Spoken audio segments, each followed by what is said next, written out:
have to excuse me. I thought I heard my mother out there cheering for me. You have to get used to me. I have a weird sense of humor. I like to kid people. I want to thank you very much for that kind introduction, Mr. Dachau. And special thanks to my fellow co-chair who's not here with us, co-chairman of the International Association of Parliamentarians for Peace, the Honorable Jose Di Venecia, who for many years was the Speaker of the House of Representatives in the Philippines. I also want to greet the conference leadership, Dr. Ki-Hoon Kim, Dr. Thomas Walsh, Dr. Michael Jenkins, who was the one that was cheering for me a minute ago out there. Where are you, Michael? Hold up your hand. I want to see you. And Tom McDivitt. And the boss out there, Mrs. Jenkins. She's the boss. These people you've already met, and I want to thank them for their untiring efforts to make this new global association of parliamentarians effective and relevant. Above all, I want to thank and wish happy birthday to Dr. Hak Ja Han Moon and to honor her husband, who is not with us now, on their 170, I guess I can't tell how many years hers is, but I'll say his 100th birthday and her current birthday. In 2016, in the U.S. Senate Dirksen building, Mother Moon, along with 120 members of the United States Congress, hosted by Senator Orrin Hatch, founded the International Association of Parliamentarians for Peace, imbuing it with a powerful vision and investment of heart to achieve peace, freedom, and prosperity throughout the world. And parliamentarians, in my opinion, can really do a great deal towards solving the problems of world peace because they represent the people all across this world.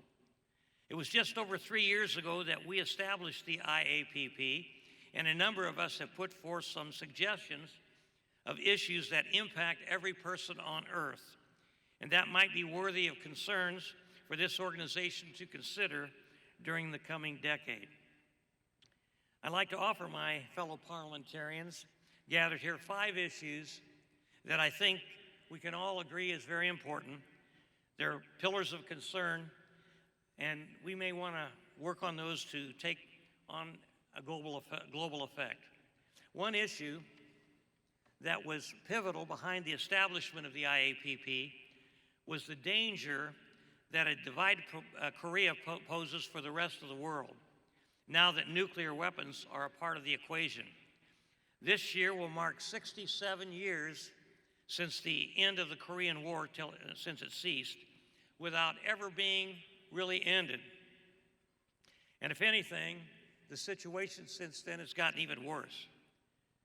Therefore, I offer that the IAPP call for all nations to emphasize that the path for peace on the Korean Peninsula requires cooperative engagement between China, Russia, the U.S., Japan, North Korea, and the Republic of Korea to find a peaceful resolution of that conflict.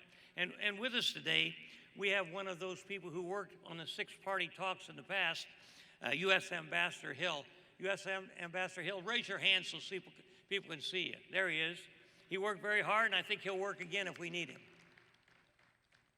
That can be a thorough commitment to denuclearization of the North and economic and cultural engagement that will ensure prosperity and peace for all of the people of the Korean Peninsula.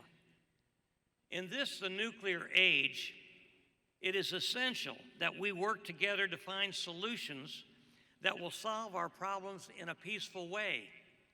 We really don't have any choice. A war that gets started now always runs the risk of turning to nuclear, and we know what could happen if that ever occurs. As parliamentarians for peace, solving the issue of nuclear nonproliferation is extremely important. And when we go back home to our areas, well, thank you. We have another Congress lady here from the United States. I didn't see her. Congresswoman Sanchez. She's a lot prettier than I am, and maybe even a little bit smarter.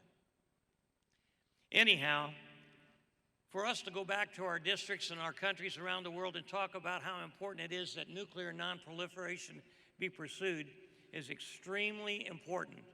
because we can't have any more countries get nuclear weapons, if at all possible, because you only need one little spark to set off a real holocaust.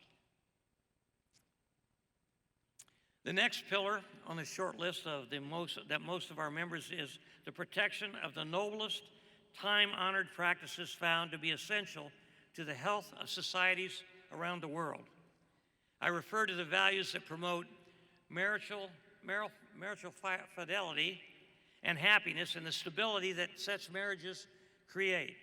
And Mother Moon has been working on this for a long time, along with Father Moon, to try to bring families together to promote strong families, strong relationships, which will lead to peace.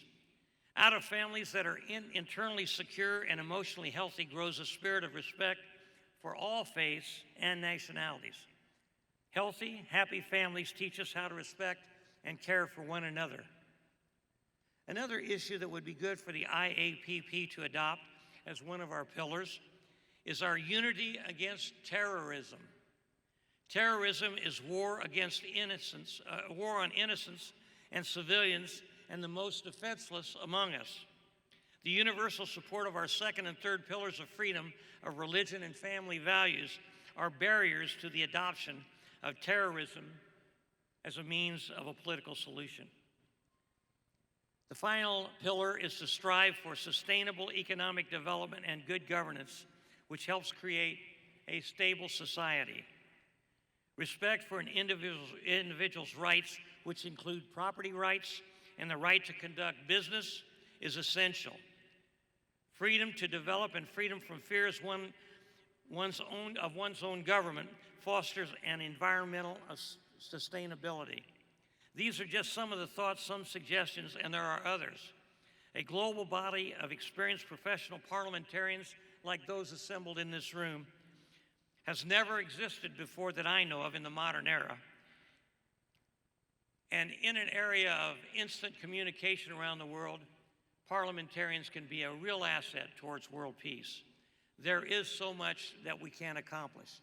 And I and all of those who've been working with Parliamentarians for Peace are anxious to work with every one of you to promote peace, freedom, and democracy around the world. Parliamentarians for Peace are by nature optimistic.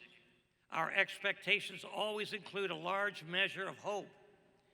Let us act on our hopes and thus offer hope to the whole world. Thank you all very much.